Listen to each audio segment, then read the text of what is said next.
কলকাতা জনকণ্ঠ, গ্রাম ও শহরের মেলবন্ধন সম্পর্ক সে নষ্ট হয়ে যাবে। তাহলে শুভেন্দু অধিকারীকে ধরে জেলে রাখলেই সমস্যা মিটে যাবে, কিন্তু শুভেন্দু অধিকারী কি রাখছে? আমি কিন্তু কোনো পুলিশকে কোনোদিন খারাপ ভাষা বলি না। একটা দালাল পুলিশ ছিল, তাকে দালাল বলেছি, তার জন্য আমার নামে কেস হয়ে গেল। আর শুভেন্দু অধিকারী কলকাতা পুলিশের সিপি স্যারকে অমুকের তমুক বলেছিল, জানলে মনে আছে তো নাকি? তাকে একটা নোটিশ পাঠালো না মমতা ব্যানার্জি। কারণটা কি? শুভেন্দু অধিকারীকে ধরে যদি জেলের মধ্যে রেখে দেয়, সাম্প্রদায়িক রাজনীতি করতে পারবে না, মুসলমান হিন্দু বিভাজন হবে না। মুসলমান হিন্দু তখন কিসের প্রশ্ন করবে?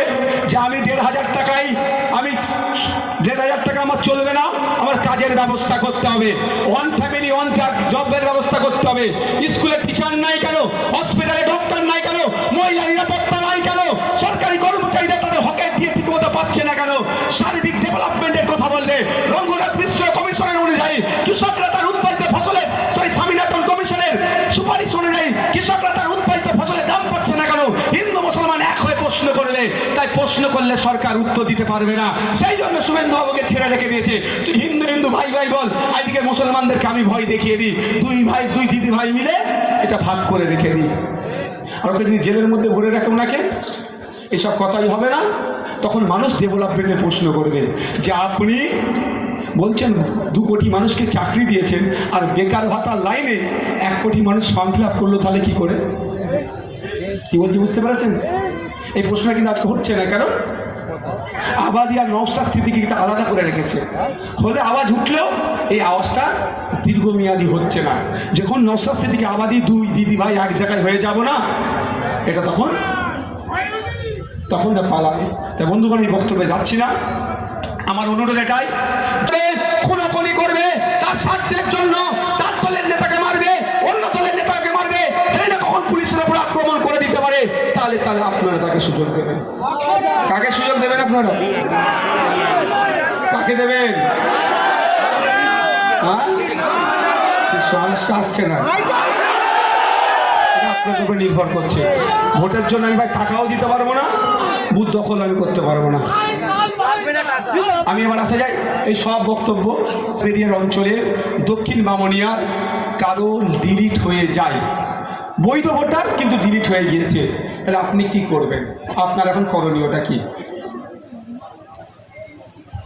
কি করবেন? করণীয়টা কি? ওই ঘাস মারা খেয়ে নেবেন, বলে দড়িতে টেনে যাবেন নাকি? আমি আপনাদের বলি, আমি দাদুর কবর দেখাই বলে অনেকে রাগ হয়, আমি দাদুর কবর দেখাই বলে অনেকে রাগ হয়। সেই ঘুরে ফিরে দাদুর কবরই তোমাকে আসতে হবে। দুমতে এরকম দাদুর কবরে যদি দাদু যে কারণে শুয়ে আছে না, যদি কাগজটা না থাকতো, ওই নটোরিয়াস ক্রিমিনাল ওটাও দেখতে দখল করে নিত। দাদু যে কবরটায় শুয়ে আছে সেখানে দলিল আছে, ওই দলিলটা দেশ স্বাধীন হওয়ার আগে। ভোটাধিকার থাকবে কি থাকবে না?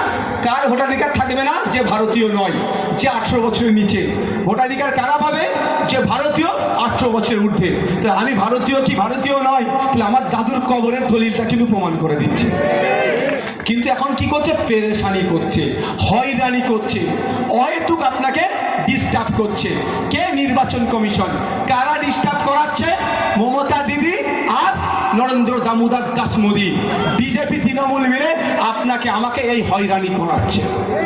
আমি যদি ভুল বলি আমাকে কিন্তু ছেড়ে কথা বলবে না। ওরা বিনা দোষে প্রায় 20টা মামলা খেয়েছি, আর যদি দোষ করি তাহলে কটা মামলা খাবো বুঝতে পারছেন? আমি দায়িত্ব নিয়ে বলছি। এখন করণীয় কি? যদি কারো ডিলিট আসে, আমি প্রথম দিন বলেছি, আজকেও বলেছি, আতঙ্কিত হবেন না। আতঙ্কিত হয়ে গেলে ডিলিট থেকে কি ভ্যালিড হয়ে যাবে? হবে। আপনি আতঙ্কিত হয়ে গেছেন, আপনার ভোট ডিলিট হয়ে গেছে, আপনার কি অটোমেটিক্যালি ভ্যালিড হয়ে যাবে? তাহলে কী করবো? ওষুধ আছে।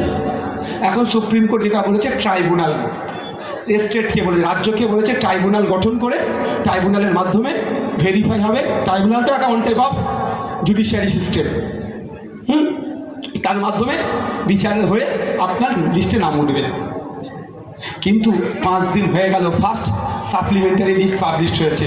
এখন পর্যন্ত জেলায় আমাদের পশ্চিমবাংলায় কটা ট্রাইব্যুনাল চালু হয়েছে? ট্রাইব্যুনালটাকে চালু করার দায়িত্ব কার? রাজ্য সরকারের।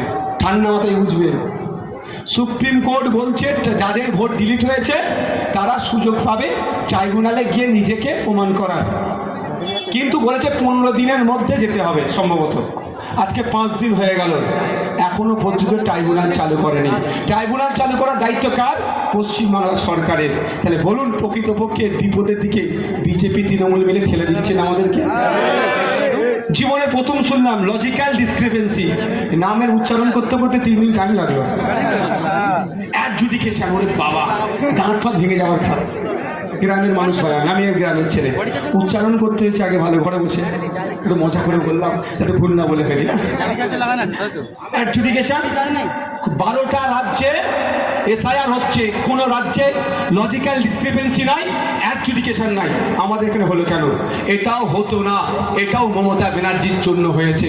দেখুন, এর শুধু আপনারা রেকর্ড করছেন না, নির্বাচন কমিশনের এখনো একটা ক্যামেরা আছে, আমার বক্তব্য রেকর্ড হচ্ছে। আমি যদি ভুল কথা বলি আমার হয়তো 2 দিন সাসপেন্ড করে দিতে পারে, বক্তব্য নাও আটকে দিতে পারে।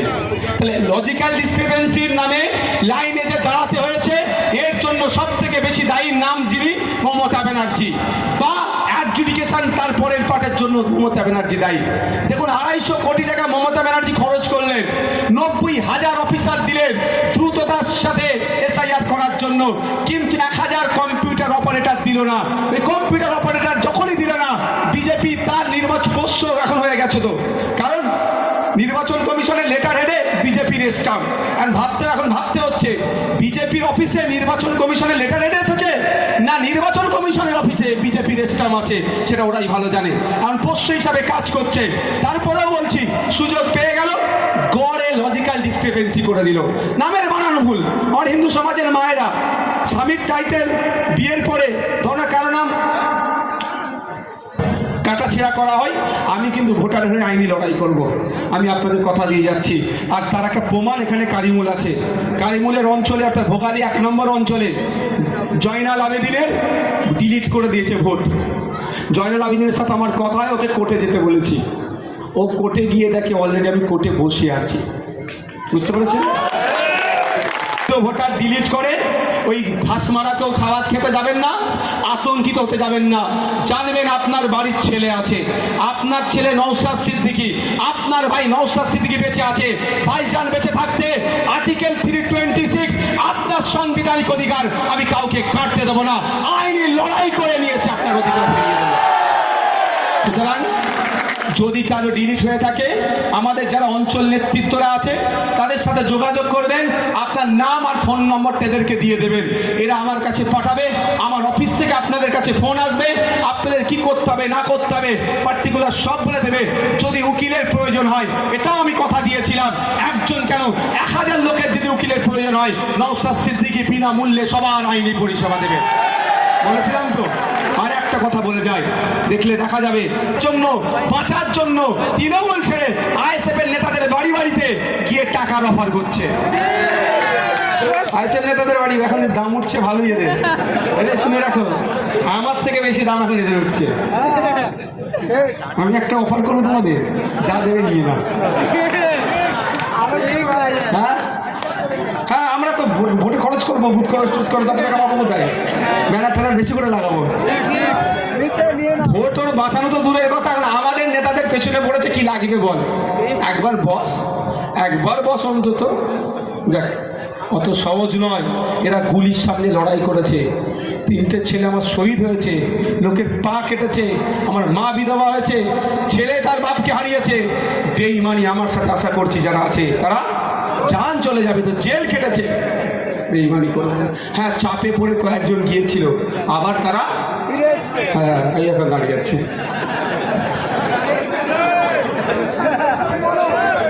না, ভালো বুদ্ধিমান ছেলে, গিয়ে কেস তুলে নিয়েছে, বুদ্ধিমানের কাজ করে। আমাদের কিন্তু পার্টির কাজে লাগাবে। কি বলছিলাম?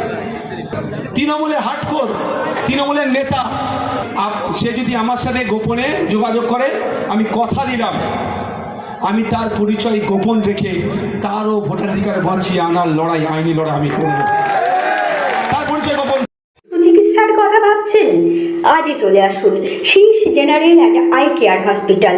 40 বছর মানুষের সেবায় নিয়োজিত সুচিকিৎসার বিশ্বস্ত প্রতিষ্ঠান। কলকাতার অভিজ্ঞ ডাক্তার দ্বারা অপারেশন ও চিকিৎসা করা হয়। কাঠালিয়া, ভাঙড়, কাশীপুর, দক্ষিণ 24 পরগনা।